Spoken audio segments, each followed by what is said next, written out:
Tapi Allah sekarang sayang ya. Allah sayang. Dulu sebelum Allah tunjukkan rasa sayangnya, sempat digebukin satu kampung gitu. Pernah saya dikumpulin satu kampung. Saya soalnya agak rese dulu mungkin ya.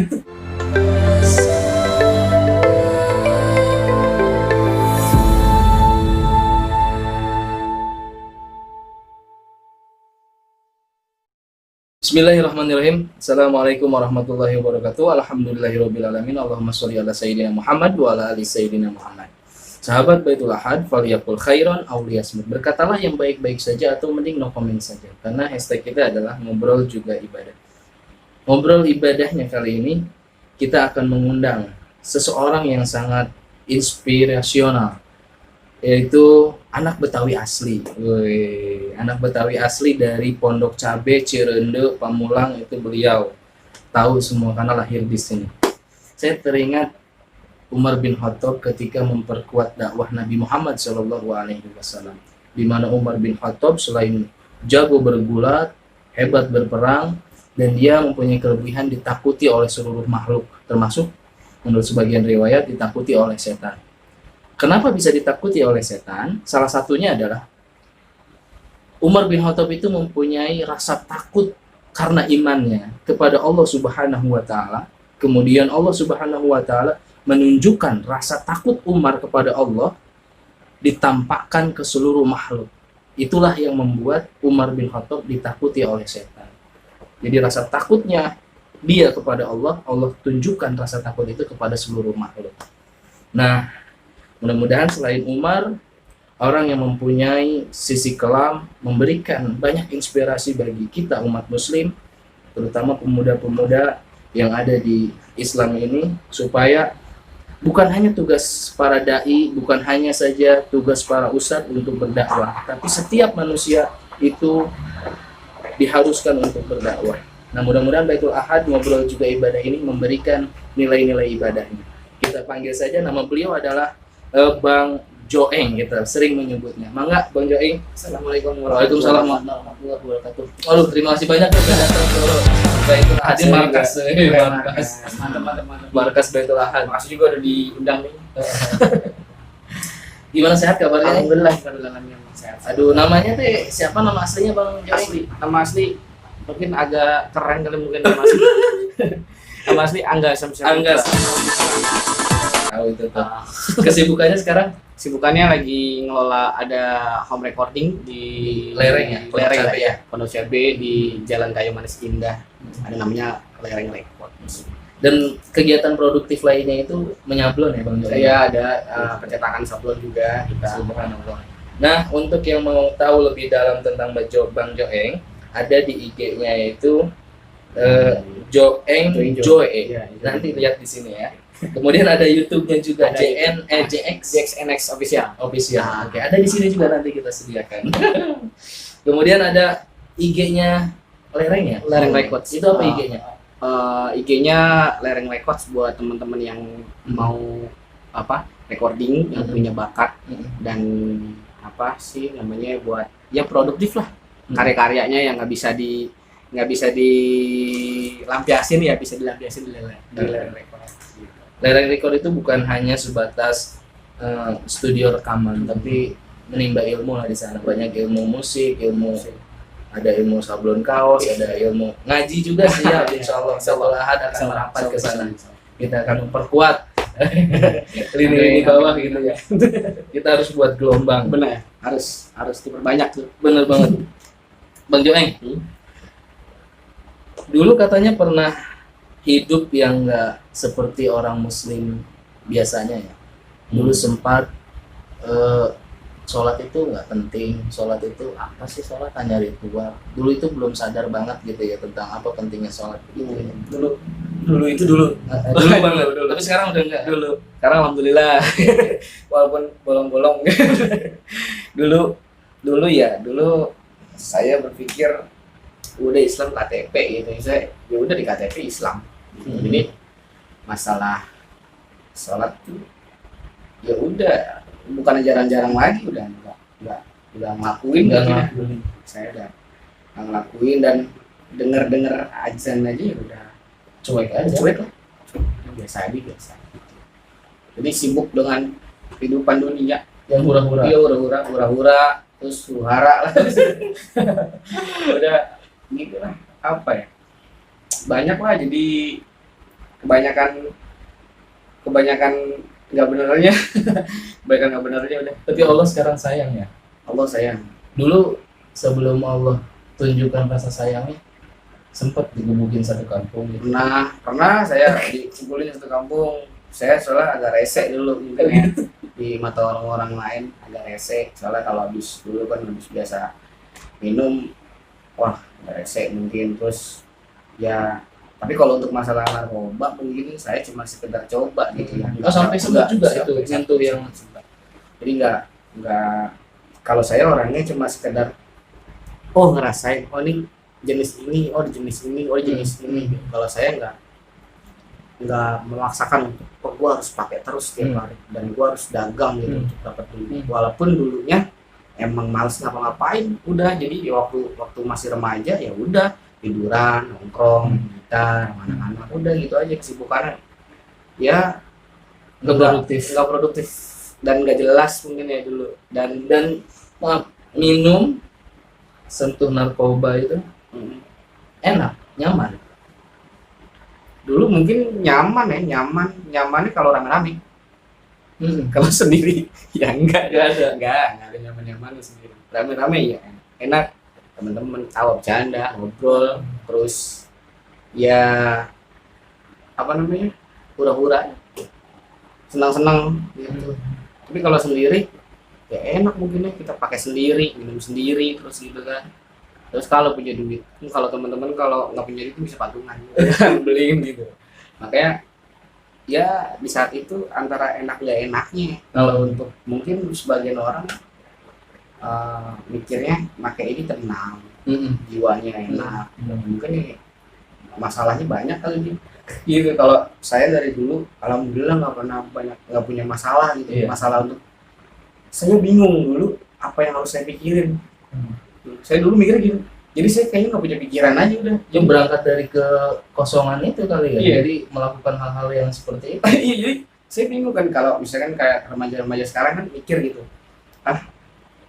aku pengen punya cewek pacaran. Saya emang nggak, udah bodo amat, terserah lah gitu. Jadi udah begini aja, jalanin aja. Jadi nggak usah besok aku harus punya cewek nih yang begini. Enggak, saya juga bingung, gue harus mikirin apa ya. Gitu saya jadi bingung lah. Untuk makanya udah jalanin, terus ya nyerempetnya mungkin bukan nyalain temen juga, ya nyalain saya juga, karena saya kenapa mau gitu.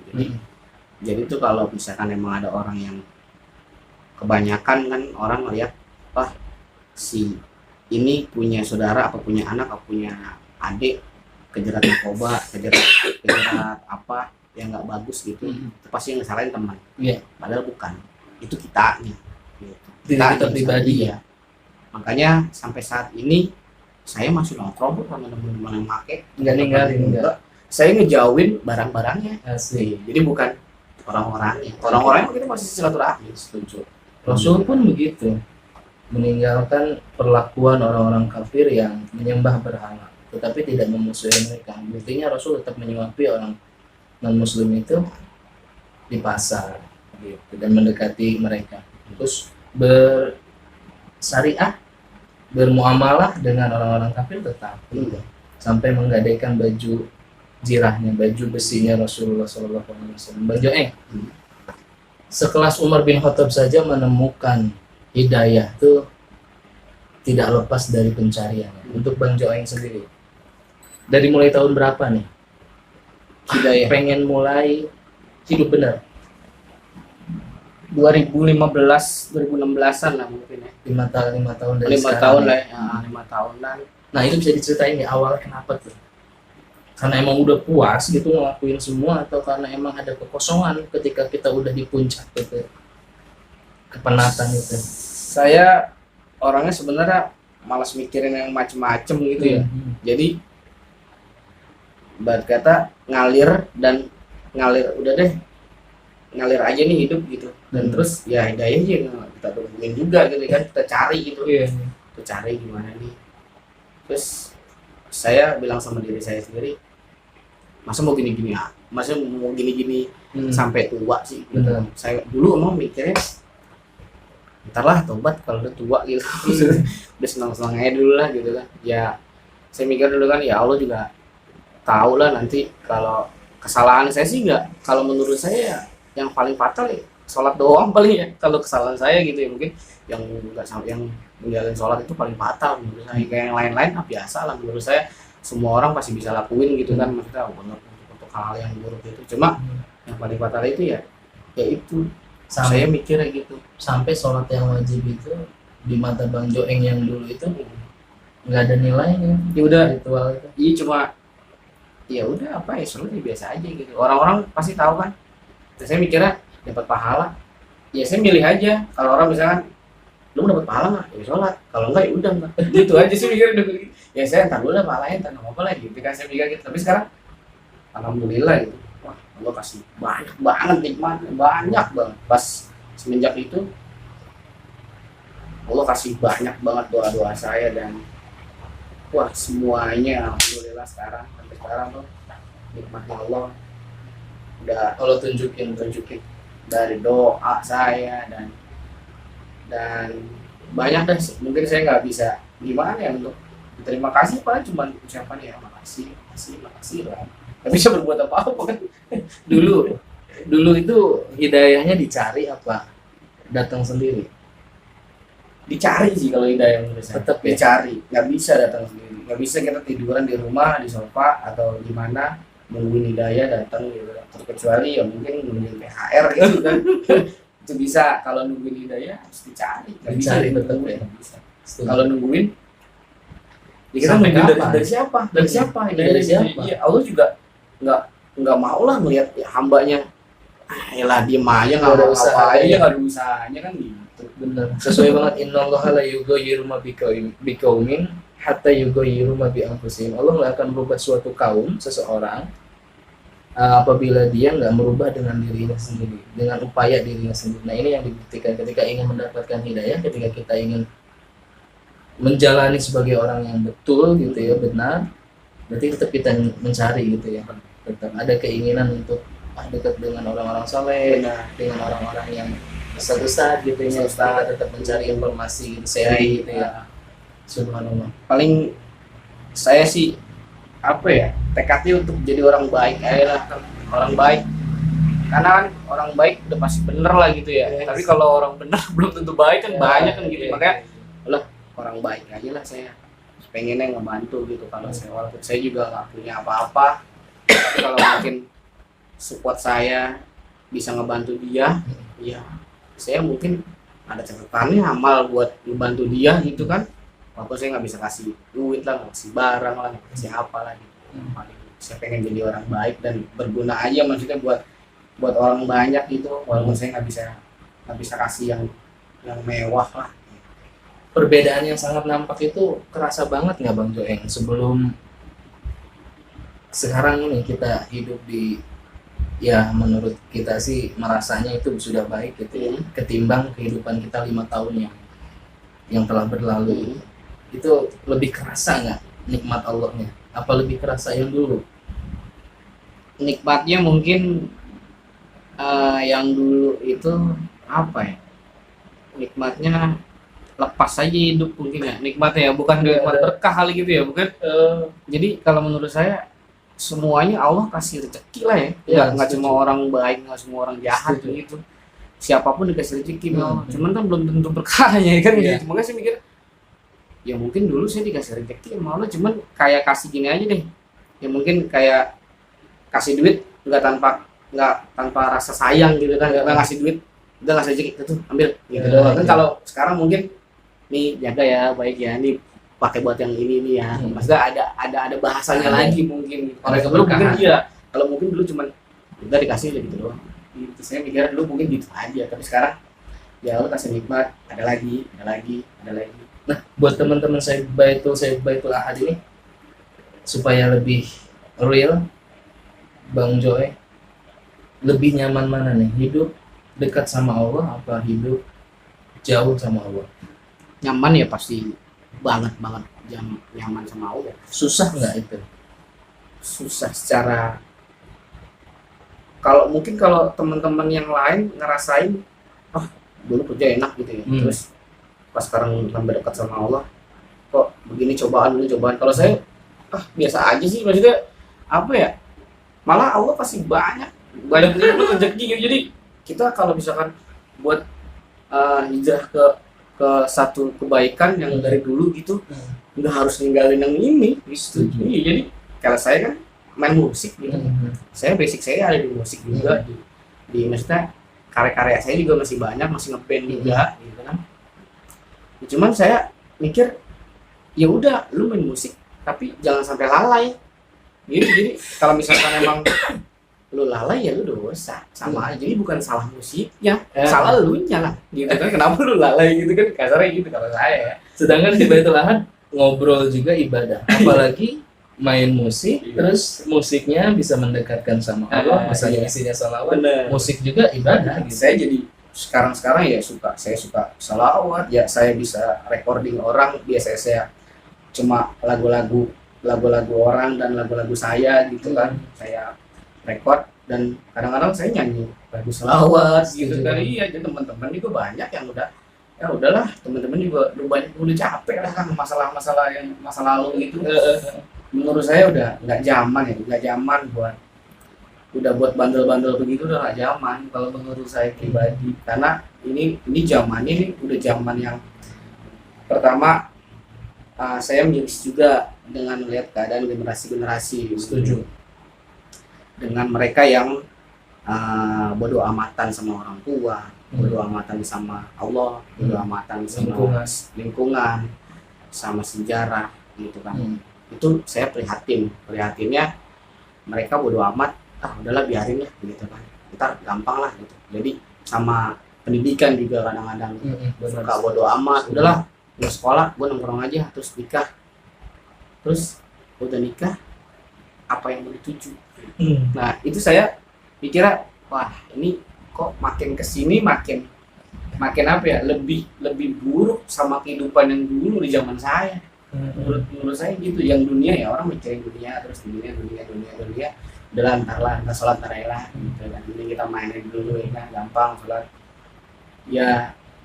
Saya banyak dengar juga gitu dari kiai dari ulama-ulama yang ya lu ntar kasarnya lu aja sholat ntar masuk surga mau duluan.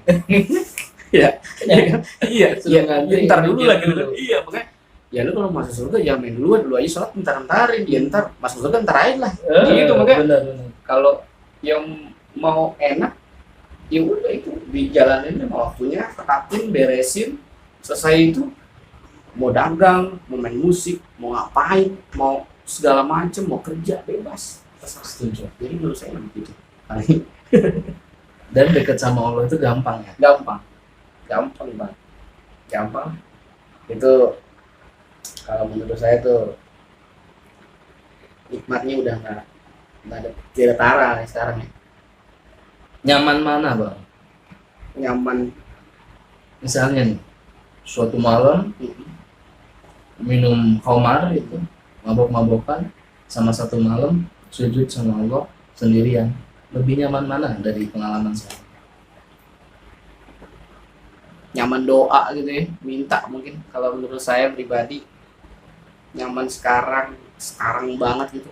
Jadi ya nggak bisa itikaf di musala masjid, di rumah misalnya gitu, doa aja, nggak minta rezeki yang banyak sih, saya paling minta yang cukup aja udah. Karena kan nggak banyak, nggak bagus juga kalau kebanyakan gitu.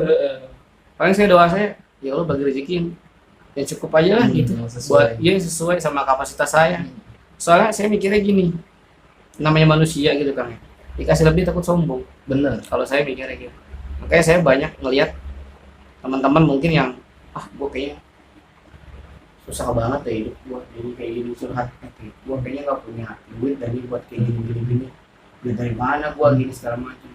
Nah kalau saya pribadi nggak pantas lu di bawah lu banyak yang kayak gitu, lu masih bisa jalan kaki, lu masih bisa naik motor, yang nggak bisa jalan masih banyak, yang nggak bisa ngelihat masih banyak. Nah itu makanya ya nggak pantas lah buat ngeluh-ngeluh gitu. Syukurin aja, apalagi di usia-usia produktif. Iya, produktif. Yang penting kalau menurut saya banyakin karya, Setuju. banyakin ibadah, banyakin doa. Udah gitu, minta ampun aja dah, minta ampun. Bang Joeng, karena fokus Baitul Ahad itu doa ya. Doa. Menurut Bang Joeng sendiri, doa itu sejauh ini apa sih doa itu? Doa itu menurut saya kehidupan, Kehidupan. bikin saya hidup pasti. Jadi ya doa hidup lah. Jadi alhamdulillah doa saya gitu ya, Allah kasih besaran. Allah tampakin di Iya. doa itu. Doa saya yang minta misalnya sehat tuh, ya Allah saya minta sehat. Mungkin kalau rezeki mah itu pasti kasih rezeki gitu. Sehat lah, terus harmonis lah hidup saya sama keluarga gitu, sama orang-orang sekitar. Ya Allah kasih itu banyak gitu. Ya kalau untuk diceritain doa-doa saya yang benar-benar Allah kasih nih, itu banyak. Satu aja, satu doa yang Allah langsung tunjukin, dan doa itu nggak pernah, pengalaman Abang Joeng dengan doa itu nggak pernah bisa dilupain sampai sekarang, kejadian apa itu? Salah satu aja ya. Ya. Banyak sebenarnya, cuma waktu almarhum nenek aja dulu, waktu nenek masih ada, sakit keras gitu kan, keras. Terus dari om tante banyak lah yang udah datang gitu ya, nggak bisa bangun, nenek nggak bisa bangun. Terus ya saya bingung udah mau ngapain, saya doa sholat isya, terus saya bilang ke Allah, doa gitu, kalau memang harus diambil, insya Allah saya berkata saya ikhlas gitu sama keluarga. Tapi kalau misalkan memang masih dikasih umur, ya tolong Sehatkan. sehat. Dan berapa hari? 3 hari, 4 hari. Alhamdulillah bangun lagi, seger, Sehat. alhamdulillah. Makanya pikir ini doa, wah dahsyat banget ya. Doa tuh bener kalau kita bener-bener ya Allah Menyerahkan. saya ini minta bener gitu, jangan ya Allah beri rezeki, jangan enggak gitu juga nih. Ya Allah, apa ya, dari hati, dari Yakin. yakin kalau Allah tuh ngasih. Kalau misalnya ini nggak bakal ngasih, ya sama aja. Makanya kalau kita yakin, ya pasti lah dikasih. Makanya saya kalau berdoa paling minta sehat lah, minta sehat. Karena kalau orang sehat tuh pasti bisa ngapa-ngapain. Benar. Gitu. Kalau udah sakit bingung gitu kan, makanya. Doa yang dibuktikan Bang Joeng saat momen nenek beliau sakit, dan Allah tunjukkan dengan menyehatkan nenek Bang Joeng. Itu dapat pelajaran bahwa Allah itu benar ada gitu ya, dan Allah membuktikan lewat doa keinginan Bang Joeng saat itu ya. Benar, Allah emang ya, maksudnya waktu dulu pun sebenarnya saya sebenarnya takut juga sama Allah gitu, nggak bener-bener yang apa ya masih inget Di lubuk hati yang paling dalam Allah tuh tetap ada gitu ya. masih, iya. Bang Joeng, Iya. kira-kira berhak nggak nih orang-orang yang masih hidup dalam kekelaman, hidup dalam dunia yang tadi dikatakan dunia brengsek gitu ya, berhak nggak mereka berdoa? Berhak, sangat berhak, karena Kenapa tuh? mereka ya sama, mereka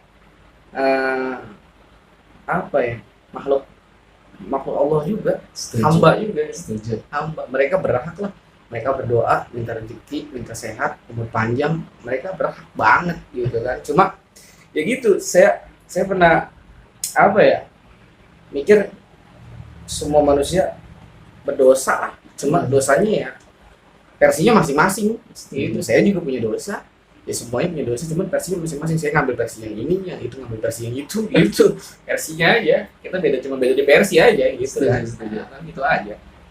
Apalagi kalau misalnya udah mendapatkan hidayah, doa itu sangat penting gitu ya.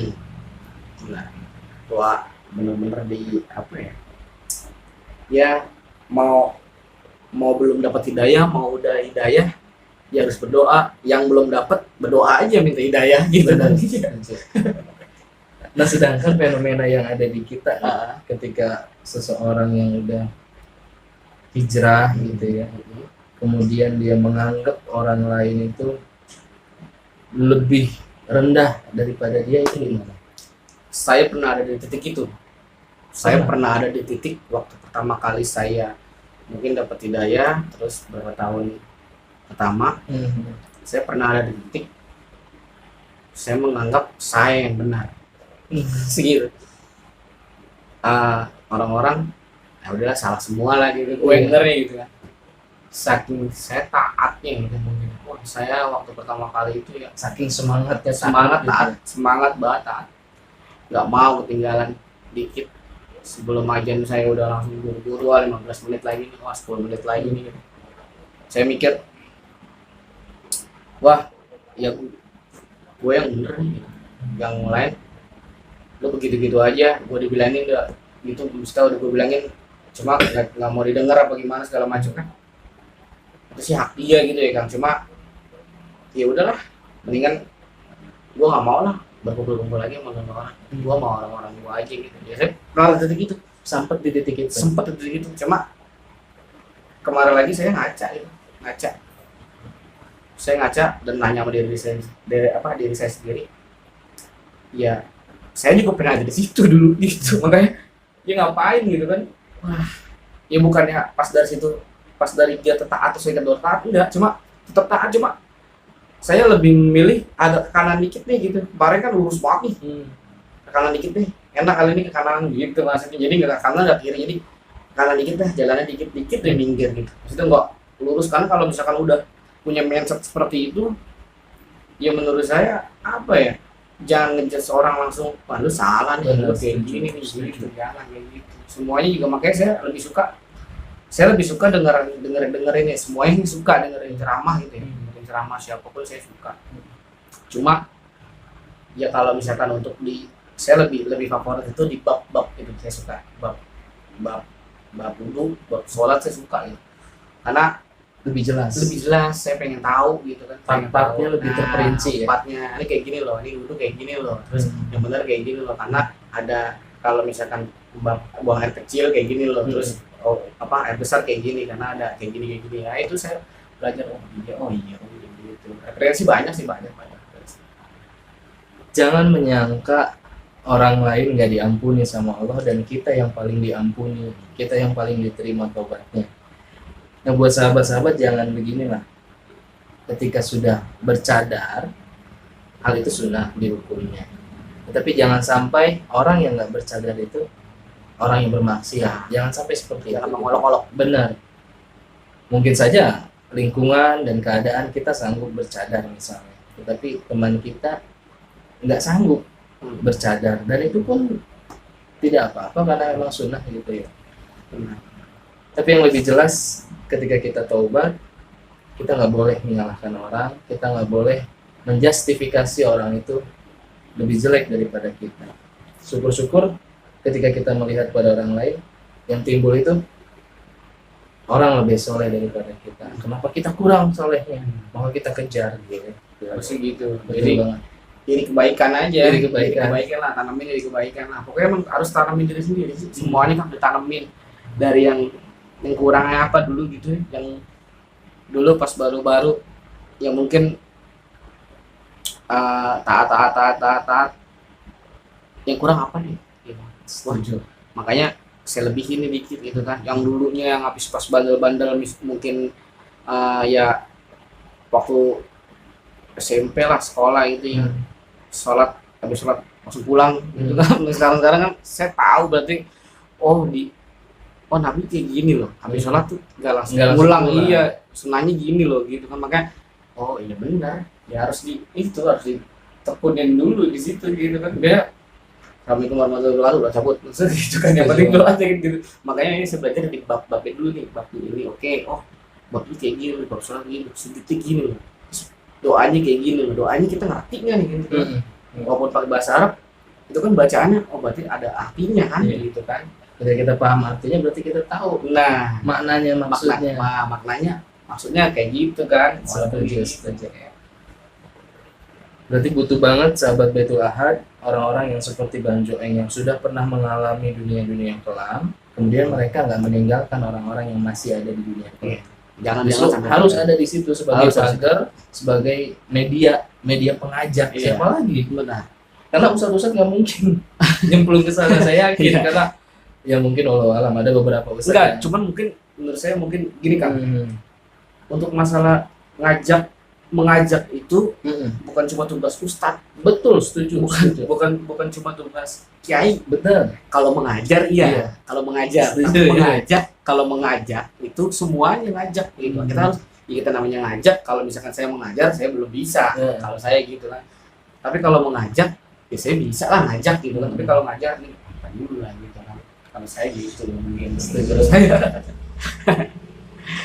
Mengajak boleh, mengajar nanti dulu. iya. Pas ahli dzikri. Nah, Bertanyalah kepada orang yang mengerti. nah, Jangan sampai bertanya kerusakan motor sama ustadz, salah karena bukan lingkupnya. iya. Tetapi kalau kita kapasitasnya cukup, udah kamu motornya mogok, ajak, kasih referensi buat ke bengkel anu.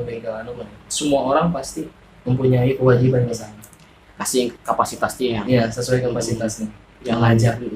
Kalau mengajar Bang Ustadz lah gitu ya, Ustadz Kiai gitu ya. Kalau Benar-benar. mengajar bukan tugas mereka juga, kita Benar, semuanya setuju. ngajak. Mau yang ya mau yang tua, mau yang muda, ya nggak apa-apa. Yang tua mau belajar nggak usah malu lah. Gitu ya kan banyak. Misalkan yang muda ngajak yang tua, cuman dengan satu hal, bahasanya yang baik gitu kan. Segala sesuatunya kalau memang bahasa kita baik, penyampaiannya kita enak, orang pun seburuk-buruknya itu orang, segalak-galaknya itu orang, sekejam-kejamnya itu orang, itu pasti luluh kok. Kalau kita pakai bahasa permisi, apa mohon maaf, apa kayak gini, pasti kok, Orang pasti menghargai. pasti menghargai. Sehingga nggak bakal kalau kita cara penyampaiannya enak. Gitu. Allahu Akbar, ini ngobrol kita sama Bang Joeng panjang banget. Apa nih? Ada pesan-pesan nggak nih Bang Joeng buat sahabat Pesan-pesan. Baitul Ahad? Pesan buat sahabat Baitul Ahad dan buat semua, khususnya pemuda, karena saya juga masih muda gitu kan. Beda sama Hakang udah ini. Ini masih muda. Khususnya menurut saya yang pertama jangan pernah ninggalin sholat. Yang pertama jangan pernah tinggalin sholat. Yang kedua jangan pernah nyepelein orang tua, terutama ibu gitu. Dan yang ketiga udahlah, jauhin yang nggak ada manfaatnya. Ya, kayak misalkan yang negatif udahlah nggak usah gitu kan. Kita udah tinggal di zaman yang udah bukan dulu lagi gitu. Mungkin kan udah banyak bencana, udah banyak segala macam, udah banyak tanda-tanda, udah banyak. Maksudnya kita siapin lah. Kalau saya, walaupun saya belum banyak amal ya, saya masih kehitung lah amalan saya berapa gitu ya kan. Terus saya sedekahi berapa, saya masih kehitung lah amal-amal ibadah saya masih berapa. Cuma saya tanamin diri saya tuh biar saya nggak bingung nanti hari akhir gimana. Jadi biar saya paham, oh iya kayak gini loh, jalannya kayak gini loh, oh kayak gini loh. Oh berarti ya kita harus punya jalan gini. Misalkan saya ngajak Akang pergi, Kang besok jalan yuk ke pantai misalkan. Nah si Akang mungkin bilang, wah saya nggak punya duit lagi buat beli bekal makan minum, tapi Akang harus ikut aja lah. Udah nggak apa-apa Kang, ikut aja gitu kan. Nah mau nggak mau Akang pasti ikut kan. Iya. Ajakan saya kan, misalkan gitu ya, emang kita harus pergi, apa misalkan emang ada kerjaan di sana, apa emang ada segala macam di sana, kan pasti itu kan. Sama dengan mati juga gitu. Jadi yang nggak mandang lu mau muda tua asal gitu. Mau kaya Nah miskin. mungkin miskin, semuanya pasti mati. Nah bekalnya apa yang tadi? Akan punya bekal nggak nih buat makan di sana, buat beli minum, buat beli kopi, buat beli ini gitu. Jadi kalau misalkan emang akan kan pasti nggak enak. Saya nggak punya bekal, saya nggak punya uang, saya nggak punya makanan, persediaan. Masa saya minta mulu nih sama yang ngajak misalnya gitu ya, sama yang ngajak masih minta mulu, rokok saya minta, ini saya minta, kan nggak enak gitu kan. Akan mau nggak mau kan harus punya bekal juga. Sama kayak mati kan tiba-tiba. Saya juga kan ngajak juga tiba-tiba. Kang besok misalnya tiba-tiba sama ya. Idza jaa ajaluhum wa la yastakhiruna sa'atan wa la yastaqdirun. Apabila datang seorang ajal kepada seseorang, tidak ada yang bisa mendahulukannya meminta didahulukan dan tidak juga kita bisa meminta untuk diakhirkan. Begitu. Ketika ada seseorang yang ngajak mau nggak mau, saat itu yang dipertanyakan adalah punya nggak? Nah. Ente bakalnya selama nanti di akhirat. Bener. Iya. Jadi soalnya kan punya duit nggak buat beli bekal. Gitu. Bener. Udah mau nggak mau ya harus ikut ya, emang wajib kasarnya datang lah gitu kan. Pasti ya. Gitu. Kullu nafsin dha'iqatul maut. Nah. Setiap yang bernapas pasti mati. Karena almarhum nenek saya pernah bilang waktu dulu gini, kan di sini ada tulisan M nih. Biasanya kan kalau orang semua kan di tangan semua ada M ya. Saya dikasih dulu neneknya, Nek ini apaan sih Nek? Semua kok ada MM gini. Nenek saya jawab gini, ini artinya tahu nggak apa? Manusia mesti mati. Nenek saya bilang gitu. nilai filosofisnya. Iya, filosofisnya gitu. Yang bener Nek. Iya. Coba pas tangannya bener kan M. Oh iya. Saya mikirnya gitu waktu masih madrasah ya kelas 6 ya. Manusia mesti mati. Bener, setuju. Gitu sama kayak gitu. Oh iya. Sampai sekarang ya udah nenek udah nggak ada, kakek udah nggak ada, orang tua alhamdulillah masih ada, masih sehat. Ya makanya ini saya jaga lah, saya jaga. Kalau bisa saya mengurus sampai tua kayak gitu kan, mengurus orang tua semuanya gitu. Pengennya gitu. Aduh, asik banget ini ngobrol sama Bang Joeng. Tapi suatu waktu nanti kita akan panggil lagi, kita ngobrol lagi sama Bang Joeng. Dan teman-teman Baitul Ahad yang ingin bergabung bersama kita dalam dunia dakwah ya. Dunia dakwah yang versi slow, versi kalem, versi lembut. Nggak sesangar orang-orang yang mencerminkan Islam bahwa Islam itu Rasul hanya perang aja, bukan itu saja. Tapi Rasul kan menyayangi anak kecil, mendekati orang-orang yang memusuhi Nabi, bukan hanya berperang. Mudah-mudahan di channel Baitul Ahad ini kita bisa berdakwah, menggugurkan kewajiban kita sebagai seorang manusia. Karena kewajiban berdakwah bukan hanya para ustadz dan para kiai, semua manusia itu wajib berdakwah. Dan dengan caranya ngajak. kita. Iya, Betul ya? kapasitasnya apa? Ngajak-ngajak aja. Benar banget. Makanya kita harus memanusiakan manusianya. Setuju banget. Jadi ya kalau mau dianggap manusia ya anggap manusia orang balik aja. Gitu. Jadi nggak usah ribet, simpel aja lah udah. Gitu. Nggak usah dipikirin apa-apa, nggak usah dipikirin. Oke, kita hidup emang harus mikir gitu ya. Cuman ya udahlah jangan ngeluh mulu. Udahlah jangan, sekarang media sosial banyak gitu, lalu status segala macam. Terus yang saya miris lagi kayak hubungan misalkan yang udah berumah tangga yang apa ributnya di media sosial, jangan lah, malu lah, aib gitu kan. Jadi orang-orang tahu kalau emang kayak saya cerita buruk kayak saya dulu memang aib buat saya. Cuma pengalaman saya tuh ya mungkin ambil yang baik-baiknya aja, yang jelek-jeleknya buang. Ya pesan-pesan tadi kalau bisa, makanya saya bilang ke generasi yang sekarang yang masih bisa dibilangin kan, kalau emang masih bisa jalan agak ke kanan dikit, ke kanan aja. Jadi jangan terlalu pinggir, udah nggak usah, udah biarin aja gitu. Jadi slow aja santai. Kita mengundang Bang Joeng ini tujuannya bukan mengungkap masalah aibnya, tetapi mencoba menggambarkan ini loh kebesaran Allah. Allah tuh sayang, kalau udah sayang sama seseorang dengan caranya, dengan sesingkat apapun, Allah akan buat orang itu dekat dengan dirinya. Nah mudah-mudahan dengan adanya ngobrol ibadah sesi kali ini bisa mendekatkan kita semua kepada Allah Subhanahu wa Ta'ala. Terima kasih Bang Joeng udah mampir di tempat kita ini. Mudah-mudahan teman kita juga kebagian berkahnya. Amin. Assalamualaikum warahmatullahi wabarakatuh. Waalaikumsalam warahmatullahi wabarakatuh.